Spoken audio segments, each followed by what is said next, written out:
It's a sudden holiday season in Sri Lanka, but there's no festival around the corner. No National Day either.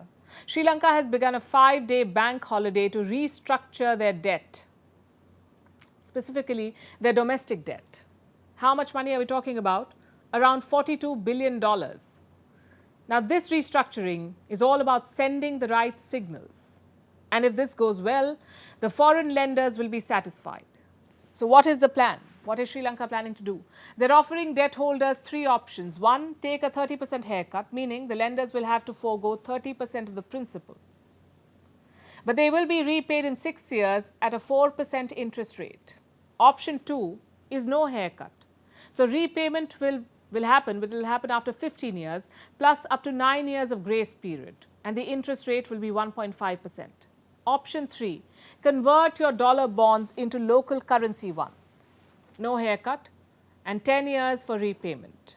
Now, this is the plan unveiled by Sri Lanka's central bank. It's a highly consequential one. Hence the 5-day banking holiday. The fear is this plan could lead to massive volatility in the financial markets. So they decided to create a buffer to give the markets more time to absorb any shocks. The plan will now be presented in Parliament. It is expected to be passed over the weekend. So that's one part done. Part 2 is dealing with international lenders. Sri Lanka's external debt is also around $42 billion. Some of these are held by bilateral lenders like China or Japan. If domestic debt can be restructured suitably, Sri Lanka can move to external debt. But timing is key. The International Monetary Fund or the IMF will review Sri Lanka's progress by September. They will look closely at foreign debt. If the restructuring is done, they will release more money from the bailout package. If not, there could be hiccups. So September is the target for Sri Lanka. Their big worry seems to be China. On paper, they support the IMF bailout package. The Chinese support it. They've also agreed to restructure some of the loans, but their actions suggest otherwise. Consider what happened in April this year. Sri Lanka kicked off restructuring talks without China. India was present. Japan was present. So was the Paris Club of Sovereign Creditors, but China was not there. Do you know why? Because Sri Lanka was reportedly fed up with the delays from the Chinese side. They had to rush things, but China was taking it slow. So the question is, will this continue? Sri Lanka's Foreign Minister Ali Sabri is visiting China as we speak. He's also met his Chinese counterpart. Their statement talks about a lot of things. The One China policy, the Belt and Road project, cultural exchanges. But guess what it doesn't talk about? Restructuring China's loans. It's not there. What explains this dangerous strategy by Beijing? Because if the loans are not renegotiated, the IMF will not release the funds that Sri Lanka wants, which means Sri Lanka's economy could collapse. So what is Beijing up to? Could this be a strategic game to pull Colombo back into its orbit? A simple quid pro quo. We will renegotiate our loans, but you will have to pick us over India. It's quite possible. The foreign minister's statement emphasizes on 2 things, the Belt and Road projects and Chinese investments in Sri Lanka. 2 things that landed Colombo in this debt trap in the first place. Will the current government make the same mistake? Well, President Ranil Wickremesinghe is saying a lot of things. He says Sri Lanka will not become a base to threaten India. He also says there will be no military pacts with China, which is good news for India. At the same time, President Wickremesinghe says his country will be neutral. He won't pick India or China. And that's a downgrade for New Delhi. Sri Lanka has traditionally been their sphere of influence.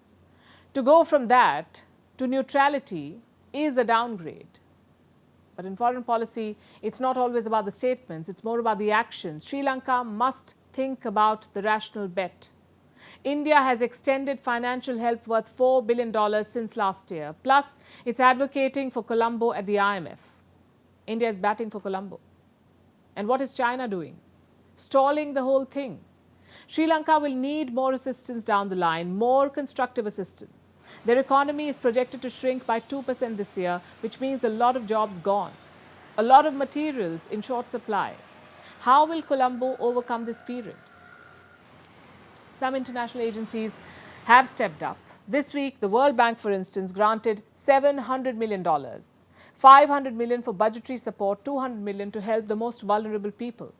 The IMF has also announced a $3 billion package. Only some of it has been released. The rest will come only after loans have been renegotiated. India is ready to help achieve all of that. But Colombo also needs China's help. The problem is, it could be a dangerous trade-off. Now let's turn our attention to Pakistan. Today is the 29th of June. It's Eid al-Adha, one of the holiest days in the Islamic Republic and the Islamic calendar. The celebrations are set to go on for 3 days, but Islamabad is hoping to celebrate more than Eid this weekend. They're hoping to avert a crisis, to meet a tough deadline. They had a deal with the IMF that expires tomorrow. This deal was signed in 2019. The IMF, or the International Monetary Fund, was to give Pakistan more than $6 billion. But as always, conditions applied. Now, Pakistan being Pakistan did not meet those conditions. So last October, the IMF froze the bailout. Some of the money has already gone to Pakistan, the rest is frozen. The IMF stopped giving any more installments, or tranches as they call them. And this deal expires tomorrow, that is the 30th of June. So unless Pakistan pulls a rabbit out of the hat, it's not getting the money. And it wants this money desperately. So Prime Minister Shehbaz Sharif is running from pillar to post. He's had multiple meetings with the IMF chief last week, first in person in Paris and then online. Then on Sunday, Pakistan revised its annual budget to suit the expectations of the IMF. It introduced some fiscal reform. Now the world is watching to see if Pakistan can secure a deal at the 11th hour, as are the people of Pakistan, because they're the ones who've been suffering. Record inflation, higher taxes, steeper interest rates, and a devastating flood last year. It left almost 2,000 people dead and 2 million homeless. So it's no surprise that this Eid doesn't feel too festive for many in Pakistan. Here's a report.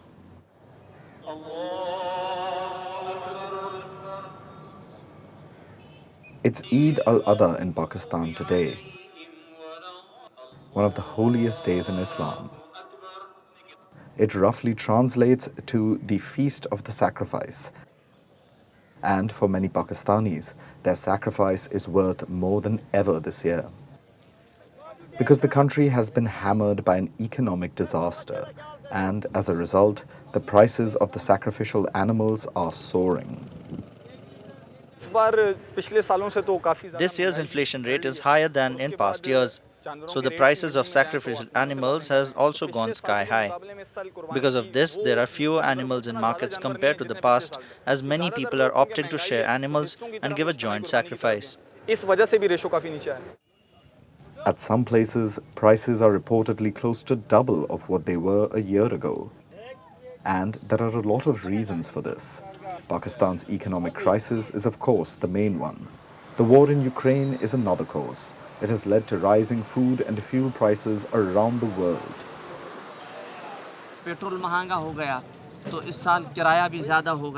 As petrol became more expensive, the prices also increased. Now coming to this market and renting a stall here is also higher. They used to charge less. The transportation costs have also increased. These are the reasons why the cattle prices are higher this year. So much so that an animal which we used to sell for 150,000 Pakistani rupees last year is now around 240 or 250 Pakistani rupees. One main reason is that the cattle fodder has also become expensive, hence the cattle prices are high. Add to this the losses caused by last year's devastating floods. A lot was spoken about the human cost, but it wasn't just humans that died. The floods last year caused diseases in livestock, whether it was in Sindh, Punjab, or Balochistan province. Many cattle died of diseases, which has also caused a shortage of cattle this year. Pakistani officials estimate that about 700,000 cattle were lost in the floods, and the disease and food shortages that followed affected even more animals. So the supply of animals for the Eid al-Adha sacrifice has decreased and prices are up. The devout will still buy the sacrificial animals though, often with cash. Problem is, they're short of that too. ATMs are running out of cash. This is happening in the city of Karachi. They don't have money, and in many cases, goats are being stolen. Yes, stolen. Thieves are robbing people who walk home with the animals they've bought. About 70 such incidents have taken place so far. For people like this, even the festival of Eid brings no cheer. The economic crisis has been tough on the nation, and like always, it's the most vulnerable who bear the brunt.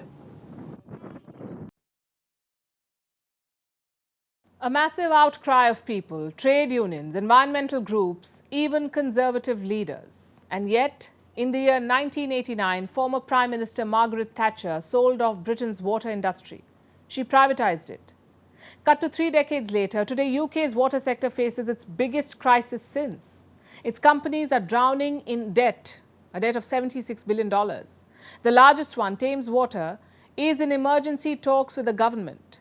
Water bills in England have increased by 40% since privatization, and they may further rise by 40% in just the next year, all while the country faces a sewage scandal. I could go on, but you get the picture. Things are bad. For a service as essential as water, is privatization to blame? Here's a report. Before we begin this story, let us tell you about Thames Water. It is UK's largest water company. It has regional monopoly in the country. Thames serves a quarter of the population, some 15 million customers. But now it is on the brink of collapse. This water company is drowning in debt, worth $12 billion. So it is drawing up emergency plans, thinking about going into temporary public ownership. You see, UK's water sector was privatized 3 decades ago. Now it faces a terrible state of affairs. It has accumulated a debt of about $76 billion. And the story of Thames only goes to show the great failures of privatization of water. Because these companies have prioritized their investors over the needs of both people and environment, who have to pay for this crisis of water. Quite literally, their water bills have increased by 40% since privatization. And all of this as UK faces a cost of living crisis. British inflation is skyrocketing. It was expected to fall, but it held at 8.7% last month. The inflation is proving very hard to bring down. So squeezing UK households are tapping into their savings. Last month, they withdrew money from their savings at a record pace. They drained $4.7 billion from savings. And this crisis seems to be hitting both rich and poor. Reports say King Charles has ordered to turn down heating at palaces. Why? Because royal spending has hit $135 million. Buckingham Palace's net expenditure has risen by 5%. So the king too has been forced to dip into his reserves to cover costs of a year high on royal activity. Now, if one holds such an extravagant archaic ceremony during UK's tough times, such a scenario isn't unexpected. While some held over-the-top luncheons during their ceremonies, others are going without food. Because this crisis is affecting millions across the UK.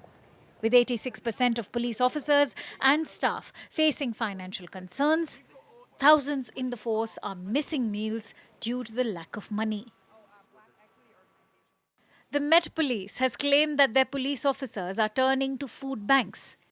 And the soaring costs of food are harming children's health, who are suffering from worsening levels of tooth decay, anxiety, and stunted growth because of this crisis.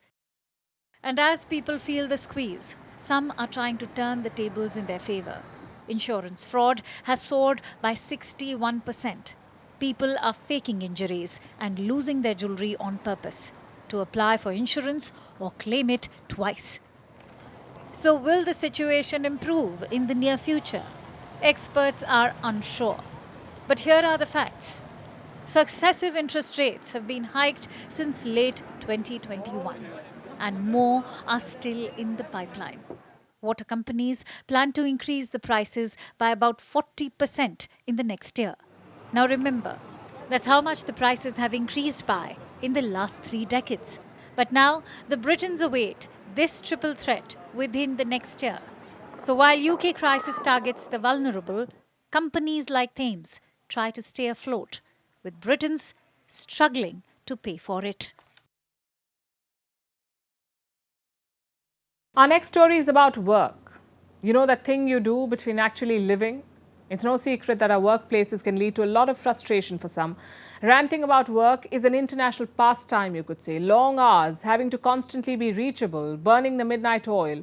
There's a good chance most of you have been through this. We enjoy it until we don't. And all of us have a different threshold, but that's not even the point. What if we told you that your company, apart from putting you through all of this, may also be stealing your wages? Tonight, we want to talk about wage theft, and we want to tell you how that works. You see, companies are governed by labor laws across the world. All countries have such laws, and a lot of companies flout them. The result is wage theft, among other things, meaning your company is not paying part or all of what you're owed. And how do they do it? Well, there's something called overtime. I'm sure you know this. Most of us do it. That's when you work beyond your regular shift, when you put in extra hours to complete that presentation or show up early to work for that meeting or work through the weekend for that crucial project. It's all overtime. Now, the law says you should be paid extra for it, usually around double of your normal hourly wages. But do you get it? Well, that's wage theft. The second example is work breaks, or rather the lack of work breaks. How many times have you been at your desk from dawn till dusk with no time for any pause, no time for lunch, no time to go to the washroom, definitely no time to stretch your legs?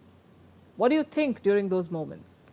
Do you think it's just one of those days that you can take a break once that urgent task is complete?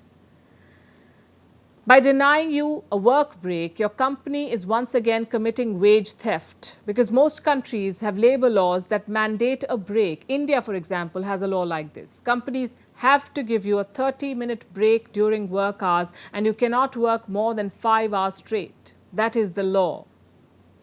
Does your company follow it? Next, we look at leave. In other words, paid offs. How many do you get in a year? Do you end up using all of them? Do you waste leave even after carry forwards? Have you had to give up on leave because your team is short-staffed or you've been told you're indispensable? It may sound like you've been given your due recognition, but technically you're being robbed, because the leaves you were promised in your contract are a form of compensation. And these are just a few examples of wage theft. There are many more, like not reimbursing expenses or companies making random deductions. Wage theft comes in a lot of forms. And it leaves a huge unseen dent on the economy. I have the numbers. In the US, for example, wage theft is estimated at about $50 billion every year, $50 billion annually. That's more than the amount stolen in bank robberies and shoplifting and credit card fraud. 50 billion of wage theft. It's actually more than all those combined. But wage theft usually goes under the radar. If you're from India, all these examples of wage theft must sound quite common. And most likely, you can't do very much about it. You want to impress your bosses. You don't want to file a labor case against your company that may drag on in courts for years. So you take it on the chin. But just know that your company is stealing from you. And when you rise through the ranks, perhaps you can try and change this system. And now it's time for Vantage Shots, images that tell the story. To those who are celebrating Happy Eid, Muslims across the world are celebrating the festival of Eid al-Adha. Air tankers trying to extinguish wildfires that are burning the US state of Arizona. Thousands joined Madrid's Pride March, chanting slogans against the far-right Vox party ahead of the July elections. And finally, what makes the 29th of June significant? Let's go back to the year 1976, when Seychelles, a country in East Africa, achieved independence, ending 166 years of British rule. We're leaving you with these images. Thanks for watching. We'll see you tomorrow.